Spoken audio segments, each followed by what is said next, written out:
Hello, Earthlings! It's time once again for the annual Project for Awesome! For anyone who doesn't know, the Project for Awesome is an annual charity event in which YouTubers promote and raise money for causes they believe in. You can find more information at projectforawesome.com. This year, as with most years, I have chosen to promote the American Foundation for Suicide Prevention.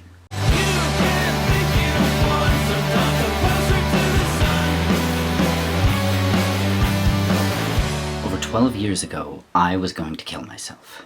I was stopped.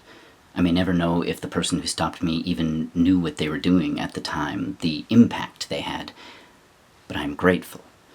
And I am very lucky. In the years since, I lived more in single days, even single hours, than I did in all 18 years before that. I have seen so much beauty. Beauty in all its myriad forms. Beauty that defies description, that evades the clutches of language. And I have seen the pain that defines it. 4 years ago, I found myself on the other side of the equation, but this time, there was no miracle. I lost a friend to suicide. A friend with whom I had spoken of our mutual struggles with depression and suicidal urges. We had spoken as if our troubles were in the past, but we were both denying the truth, that the urge to end one's own life is a disease, one with which many of us continue to struggle every single day. Since then, I've spoken and shared with more friends, acquaintances, even complete strangers. I've told my story and listened to theirs. The details vary. Sometimes we feel too much. Sometimes we feel nothing. Sometimes we're just tired. Sometimes when we don't have the energy to even properly dream of the end, we hope that somehow we'll just cease to exist, as though maybe we could just lay down and death will come for us eventually. The causes range from depression to pressures and stress, from anxiety to, all too frequently, the pain and confusion of having lost someone else to this disease. But listening to all these stories, one thing becomes very clear about the desire to end one's own life. It's common. It's too common.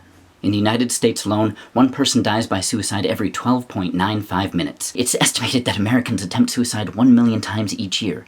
According to the CDC, 41,149 people in the United States killed themselves in 2013, and over 494,169 people were given emergency treatment for self-inflicted injuries. The CDC itself acknowledges that its numbers underestimate the problem.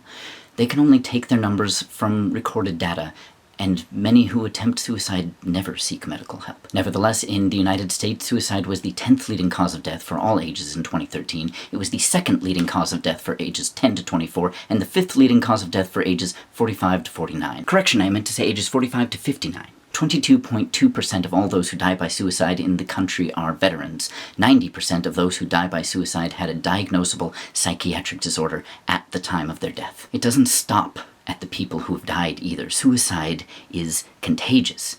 Those left behind are left in shambles. Personally, of all the people I've lost, I've found that suicide is the most painful way to lose someone you care about, so it spreads.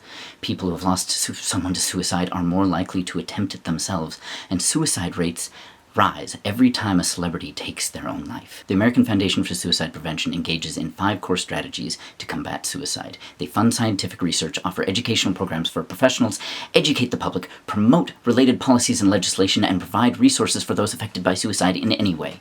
They have chapters around the country where they work to connect with communities, help those in need, and push awareness of a problem that most people are still too uncomfortable to talk about. Talking is important. If you're struggling, I beg you, please ask for help. You can't see it while the darkness is clouding your thoughts, but there are people who care about you and want to help. There is hope. Above all, there is hope. As difficult as it may be, you have to keep going. But you don't have to do it by yourself. You are not alone. You are never truly alone. Ask for help. See what's around the next few corners. You might be surprised. If you or someone you know needs help, I've included some resources in the video description. They aren't the only resources out there. There are many people who want to help.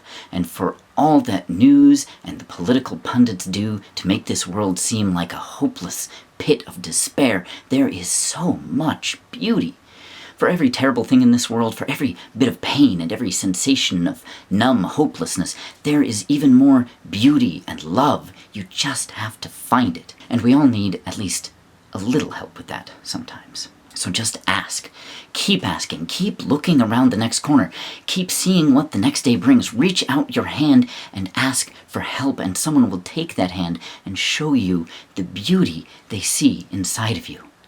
Someone will help shoulder your burden, both because you are worth it and because someone else at some point helped shoulder theirs. We help each other. Through all our mistakes, our stumbles, and missteps, we help each other, and that, in and of itself, is a beautiful thing. So reach out your hand. Ask for help. Someone wants to help, but it's hard to help someone who hasn't asked yet. That's all for now. Be sure to visit projectforawesome.com to watch other videos promoting charities, donate, and to vote for the charities you want to receive part of the funds we raise this year. Until next time, I'm Adam the Alien. Fare thee well.